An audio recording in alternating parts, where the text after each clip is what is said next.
Assalamualaikum warahmatullahi wabarakatuh. Perkenalkan, nama saya Yulianti dengan NIM 242020013 dari Prodi Sosiologi semester 1. Di sini saya akan sedikit menjelaskan tentang sejarah perkembangan sosiologi mulai dari Eropa, Amerika, dan Indonesia. Eropa adalah tempat lahirnya sosiologi sebagai ilmu sosial. Perkembangan ini terjadi dalam konteks perubahan besar, seperti revolusi industri dan revolusi Prancis pada abad 18 sampai dengan abad ke-19. Revolusi industri adalah perubahan besar dari sistem agraris ke sistem industri, menciptakan masalah seperti urbanisasi, kemiskinan, dan eksploitasi tenaga kerja dan kesenjangan sosial. Revolusi Prancis mengguncang struktur politik dan sosial. Feodalisme mendorong munculnya demokrasi, kebebasan individu, dan hak asasi manusia.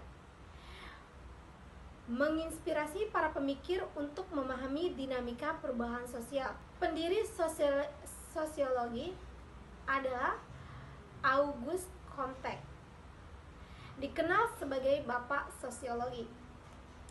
Auguste Comte memperkenalkan istilah sosiologi dalam bukunya Cours de Philosophie Positive. Ia mengembangkan pendekatan positivisme, yaitu menggunakan metode ilmiah untuk mempelajari masyarakat, menjelaskan perkembangan masyarakat dalam 3 tahap: teologis, metafisik, dan positif. Teologi sendiri adalah segala sesuatu dijelaskan dengan kepercayaan agama. Metafisik, penjelasan mulai dari rasional tetapi belum berbasis ilmu. Positif, penjelasan berbasis ilmu pengetahuan.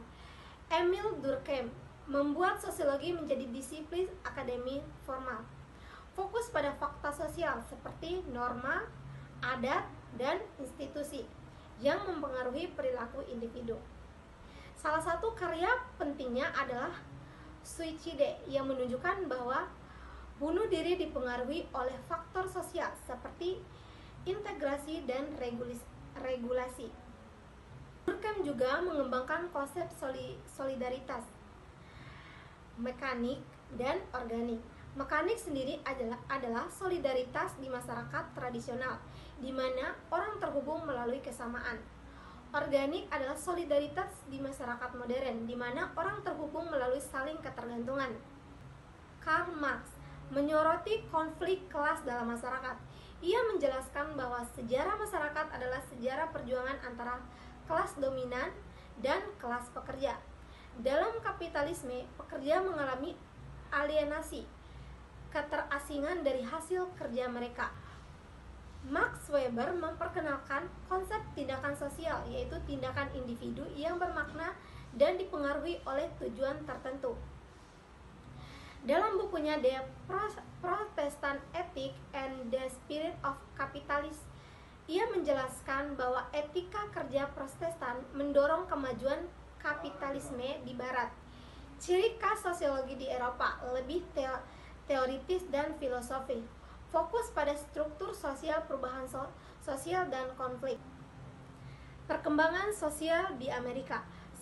Sosiologi di Amerika berkembang pada akhir abad ke-19, dipengaruhi oleh pragmatisme dan metode empiris. Faktor pemicunya adalah yang pertama, urbanisasi dan imigrasi. Industrialisasi menciptakan kota-kota besar dengan masalah sosial baru seperti kriminalitas, kemiskinan, dan diskriminasi. Yang kedua, pluralitas masyarakat. Banyaknya imigran dari berbagai negara menciptakan tantangan dalam integrasi sosial. Tokoh utama dalam perkembangan sosiologi adalah di University of Chicago. Menjadi pusat perkembangan sosiologi di Amerika dikenal dengan Chicago School. Para peneliti menggunakan pendekatan empiris seperti observasi lapangan untuk mempelajari dinamika masyarakat kota. George Herbert Mead, pendiri paradigma interaksionisme simbolik yang menjelaskan bagaimana manusia menciptakan makna melalui interaksi simbolik. Misalnya, Senyuman dianggap sebagai tanda keramahan dalam budaya tertentu. Robert K. Merton mengembangkan teori fungsionalisme modern, memperkenalkan konsep fungsi manifest dan fungsi laten. Fungsi manifest, fungsi yang disadari, contohnya sekolah untuk mendidik. Fungsi laten adalah fungsi yang tersembunyi, contohnya sekolah sebagai tempat membangun relasi sosial. Ciri khas sosiologi di Amerika lebih praktis dan empiris, fokus pada metode kuantitatif dan solusi untuk masalah sosial. Perkembangan sosiologi di Indonesia. Sosiologi di Indonesia berkembang dalam konteks kolonialisme, kemerdekaan, dan pembangunan nasional. Masa kolonial. Pada masa penjajahan Belanda, sosiologi digunakan untuk memahami masyarakat pribumi, tetapi cenderung mendukung kepentingan kolonial.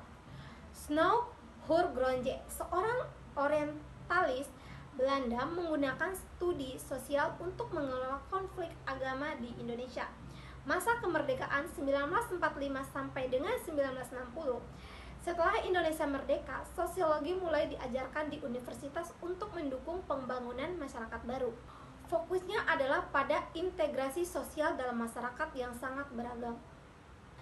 Perkembangan modern pada era 1970-an dan seterusnya, sosiologi menjadi alat penting untuk mempelajari perubahan sosial, urbanisasi, dan konflik sosial. Tokoh pentingnya adalah Selo Soemarjan, disebut Bapak Sosiologi Indonesia. Ia mempelajari dampak pembangunan terhadap masyarakat. Sarjono Saikanto, penulis buku-buku teks sosiologi yang banyak digunakan di Indonesia.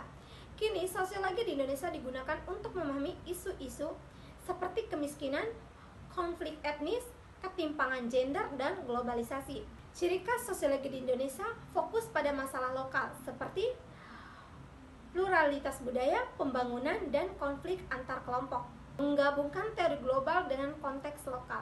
Yang bisa kita simpulin adalah di Eropa, sosiologi lahir sebagai respon terhadap revolusi sosial besar dengan fokus pada teori perubahan sosial, struktur, dan konflik.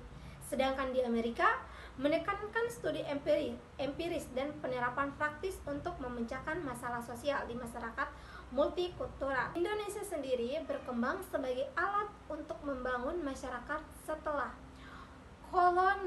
kolonialisme dan menyelesaikan masalah sosial lokal. Ketiga wilayah ini mencerminkan bagaimana sosiologi tumbuh sesuai dengan kebutuhan masyarakatnya masing-masing. Dalam sosiologi terdapat 3 paradigma utama yang digunakan untuk memahami masyarakat. Paradigma ini menawarkan perspektif yang berbeda dalam menganalisis hubungan sosial, struktur, dan dinamika dalam masyarakat. Pertama adalah paradigma fungsionalisme struktural. Paradigma ini memandang masyarakat sebagai suatu sistem yang terdiri dari bagian-bagian yang saling bergantung dan memiliki fungsi masing-masing untuk menjaga keseimbangan. Setiap institusi sosial seperti keluarga, agama, pendidikan berkontribusi pada stabilitas masyarakat. Kedua, paradigma konflik. Paradigma ini memandang masyarakat sebagai arena konflik yang terus-menerus terjadi akibat ketimpangan dalam distribusi kekuasaan, sumber daya, dan kekayaan. Perubahan sosial dianggap sebagai hasil dari pertentangan antar kelompok yang berkuasa dan kelompok yang tertindas. Yang ketiga adalah paradigma interaksionisme simbolik. Paradigma ini berfokus pada bagaimana individu menciptakan makna melalui interaksi sosial. Ia memandang masyarakat sebagai hasil dari interaksi individu yang terus-menerus melalui simbol-simbol atau bahasa, isyarat, dan normal. Itu saja yang bisa saya sampaikan. Lebih dan kurangnya saya mohon maaf. Wabillahi taufiq walhidayah. Wassalamualaikum warahmatullahi wabarakatuh.